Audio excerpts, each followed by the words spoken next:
Our 10th visit brings us to one of the strangest of the 17 principles of success, because it is the principle which makes it possible for you to convert into an asset every adversity, every disappointment, every defeat, and every failure you meet with from now on the remainder of your life.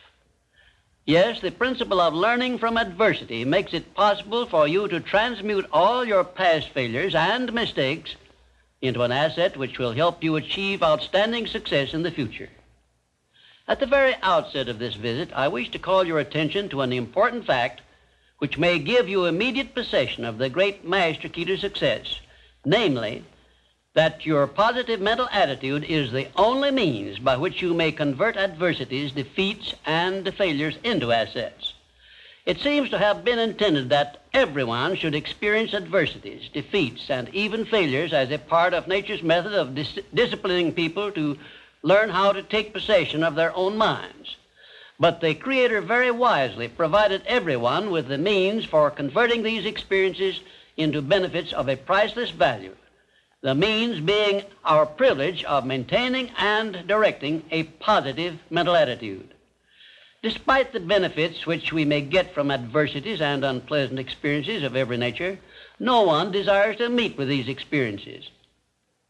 A failure or defeat is just as unpleasant to me now as it was 30-odd years ago when I was learning about failures and unpleasant experiences in the great University of Hard Knocks. Yet, I would be something less than fair with you if I had neglected to tell you that my greatest blessings came from my greatest adversities. But these blessings never would have been recognized by me if I had not learned the truth that every adversity carries with it the seed of an equivalent benefit, which is the very hub of this visit with you. Once you learn that adversities can be made to pay dividends, you will acquire the habit of looking for that seed of an equivalent benefit in each such experience with which you meet. Come with me now, and I shall give you some examples which prove conclusively that failures, defeats, unpleasant experiences can be converted into stepping stones on which one may rise to great heights of personal achievement. My first illustration concerns a man of whom you may have heard, and I have no doubt you have eaten some of the food which he produced and marketed throughout the nation as a result of an adversity which would have stopped most men cold. The man was Milo C. Jones, who owned a small farm near Fort Atkinson, Wisconsin, on which he made only a fair living until he was stricken down with double paralysis, which deprived him of every portion of his body except his brain.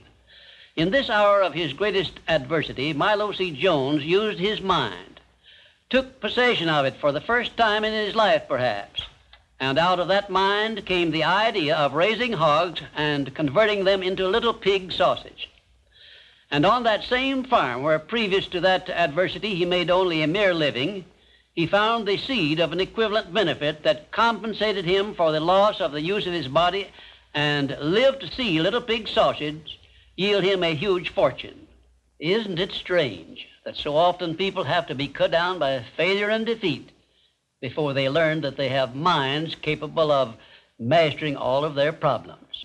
Isn't it strange why Milo C. Jones did not discover the little pig sausage idea while he had a sound body?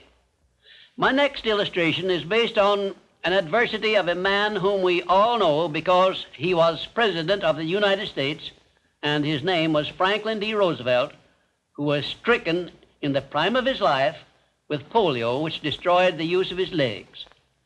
Instead of sitting on a street corner with a tin cup and some lead pencils, as many another might have done under similar circumstances, Franklin D. Roosevelt transmuted his affliction into a buildup of his self-reliance and lifted himself to the highest position available to mankind anywhere on this earth, got that position and held it until he passed on, held it longer than had any previous president. Verily, I tell you with all the enthusiasm at my command, that you may find in your adversities the necessary challenge to inspire you on to success such as you never would have known without these experiences. I do not suggest that you look for adversities or expect to meet with them, but if you do so, just remember not to fear them. And instead of brooding over them, as most people do, let me suggest that you be different. and convert them into stepping stones on which you may rise to whatever place in life you have set for yourself. 3. My next illustration is based on you and all the adversities and failures you have ever experienced. I shall not go into details because I do not know the details of any such experiences you may have met with, but this much I do know.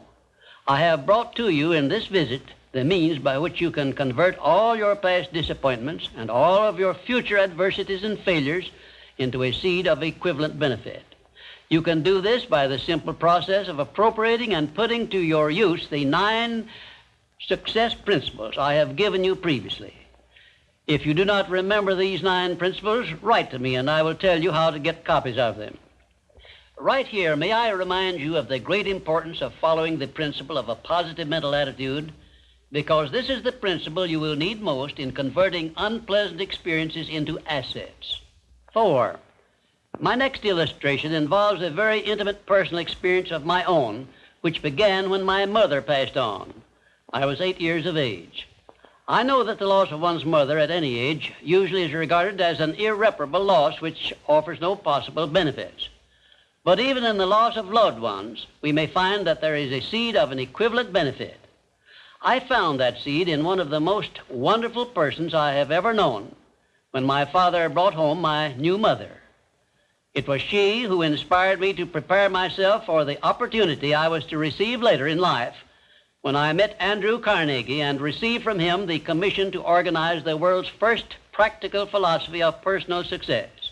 Had it not been for the loss of my mother, I would not now be having this visit with you, and my books would not now be serving to help millions of people throughout the world to find their places in life. Just remember this about adversities. Nothing is ever so bad or so unpleasant that it may not yield some benefit if we keep a positive mental attitude toward the experience and make it a habit to look for that seed of an equivalent benefit. This, of course, involves the application of that important success principle, personal initiative. 5. Now I come to an illustration which involves our great American way of life and all the personal freedom and opportunities we enjoy under our way of life. And it begins with our defeat of the British in 1778. Probably every Britisher believed that the loss of the American colonies was an irreparable loss which offered no possible benefits. Yet you and I know that if we had not defeated the British and made ourselves rich and powerful, the British Empire probably would have been wiped out in World Wars I or II. We know also that although the British Empire survived those 2 wars, it was our financial help which saved the British from starvation and bankruptcy. So, today, every Britisher should give thanks for the defeat of Lord Cornwallis's armistice, because that defeat finally became the means of survival of the British Empire. 6. My next illustration brings us face to face with an adversity which involves you and I and every other person now living. An adversity from which we have not as yet availed ourselves of that seed of an equivalent benefit which is to be found in all adversities. I have reference to the trend in this and all other countries to rob individuals of their rights of personal freedom, a trend which is in direct violation of the obvious purpose of the Creator to give every individual the privilege of freedom of thought and action. There is something definite you and I can do about this common trend to rob us of our rights of personal freedom. We cannot turn it back entirely by our individual efforts, but we can and we should do something about it where it affects us individually and where we know what we can do and how we can do it. Of course, you will ask, what can I do to influence a world trend? And I shall answer by saying there is something definite that you can do. You can refuse to accept this common trend and take full possession of your own mind, thus fulfilling your personal responsibility to your Creator. Remember those 2 sealed envelopes I mentioned in a previous visit. One of them is labeled riches you may enjoy by taking possession of your own mind. Very well, you have a responsibility to yourself, your loved ones, your Creator, to take possession of your own mind and to direct it to ends of your own choice. This responsibility is yours and no one else can rob you of it or fulfill it for you. You also have a responsibility to your country, which has given you our great American way of life. Our great system of free enterprise, which is so designed as to provide one with every possible motive for taking possession of his own mind and writing his own ticket in life.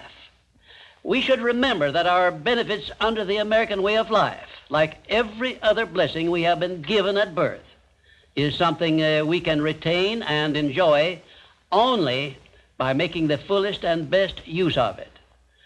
It is definitely a part of the overall plan of the universe to give man the benefit only of those blessings he recognizes, embraces, and uses constructively. Tie your arm to your side and take it out of use, and nature rebels immediately by causing the arm to atrophy, wither, and become useless. Neglect to keep in contact with your friends and cultivate them, and you lose them. Show indifference to the patrons from whom you earn your living, or the employer who pays your wages, and very soon you find yourself without a market for your services. It is an inevitable law of nature that you lose that which you do not use. And of course, this applies to the use of your own mind, the same as to everything else.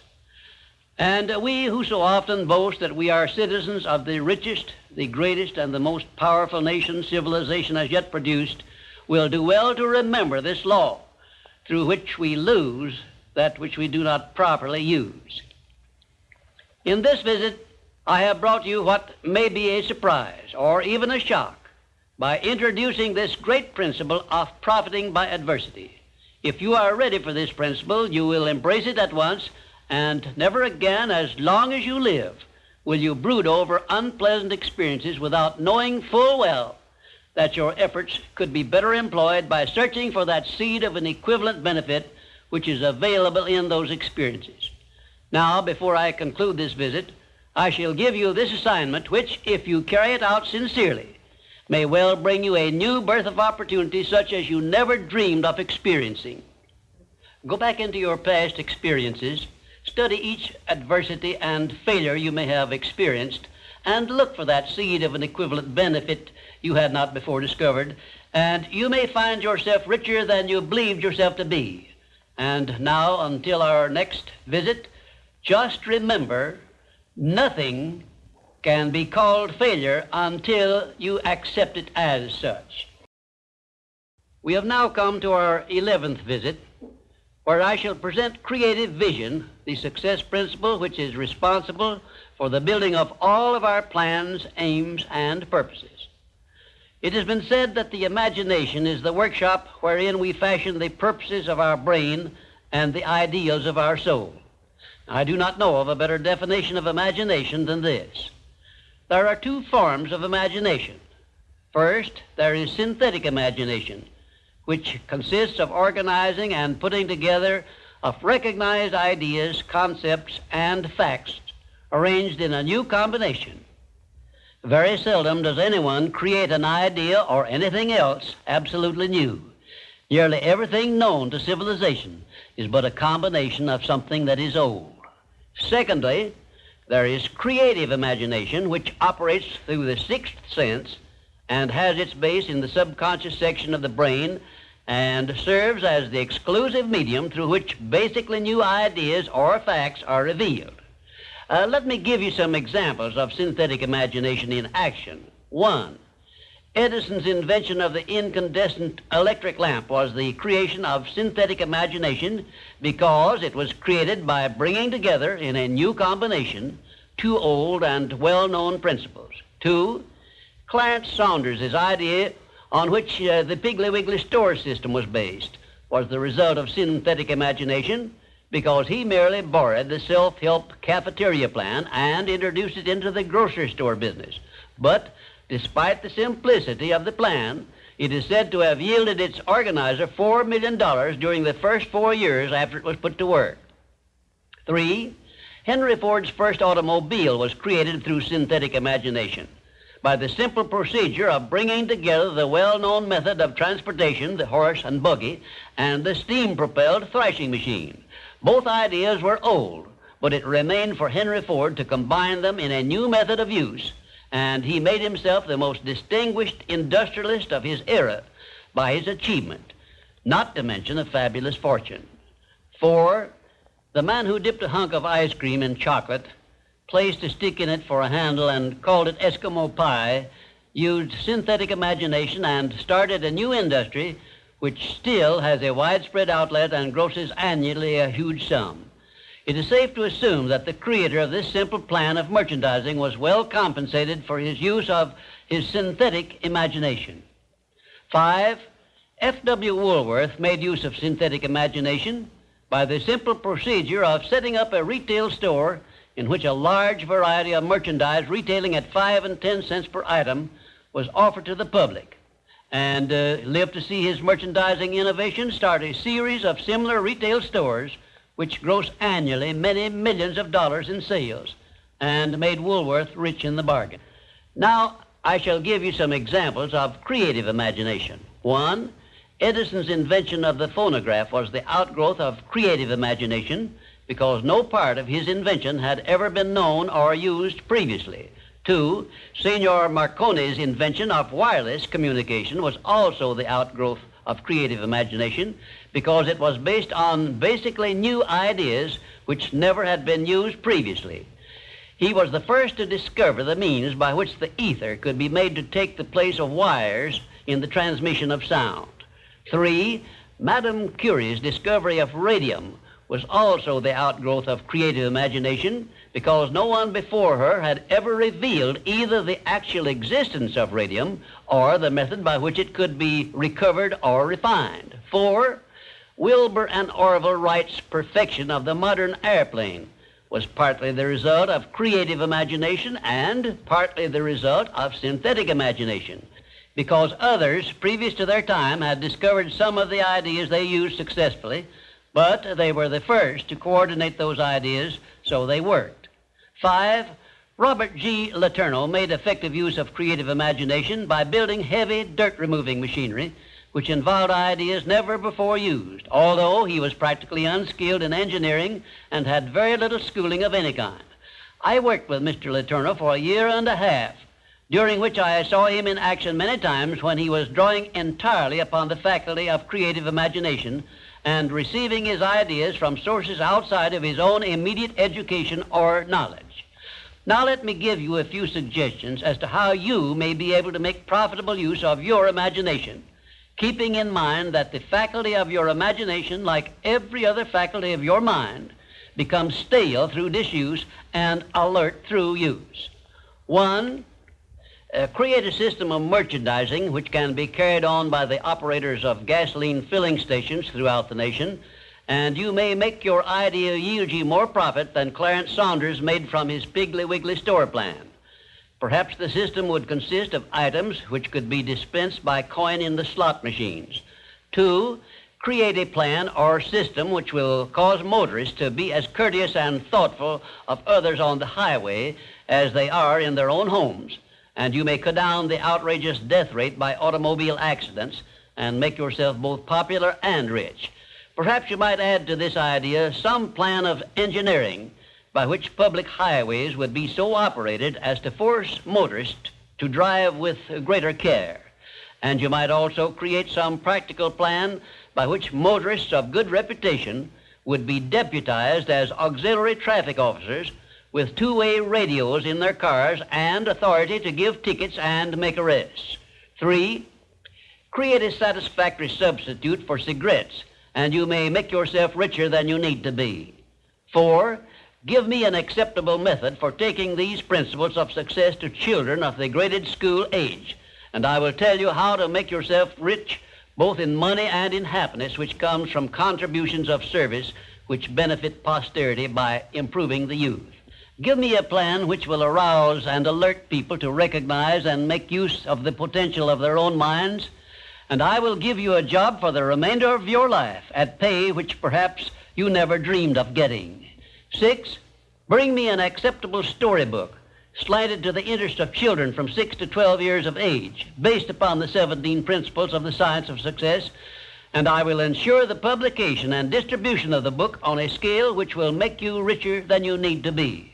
This idea probably can be best refined through the mind of a woman who understands children, loves them, and can speak in terms that will get their attention. And right here, in case you have not already recognized the fact, I am bringing you very near the point where people sometimes tune in on their creative imagination and come up with ideas which benefit great numbers of people and make themselves popular and rich. I am going to give you these suggestions solely as inspiration intended to introduce you to your faculty of creative imagination.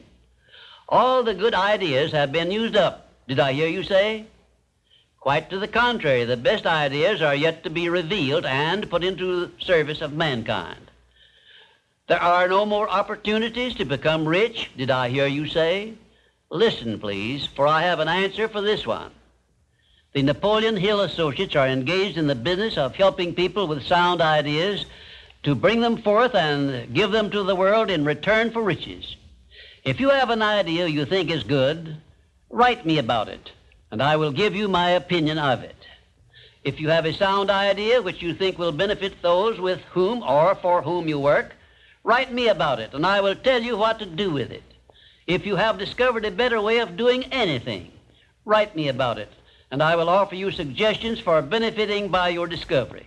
If you will give me an acceptable plan for influencing married people to adopt and use the mastermind principle in their domestic relations, you may benefit millions of people in homes where harmony does not now prevail, and make for yourself a reputation worthy of a king's ransom. If you have a better idea or plan for the use of salesmen in any field of selling, your idea may help millions of salesmen to increase their incomes and bring you a reward worthy of the value of your idea. If you can create an idea which will help retail store owners to display their merchandise to better advantage so as to increase their sales, write me about your idea, and if I believe it sound, I will tell you what to do with it.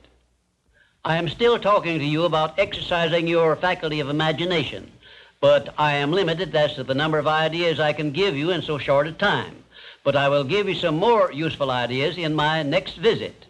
Imagination is a trait which becomes alert only by constant action based on the success principles I have described in these visits. You are the one who must supply this action.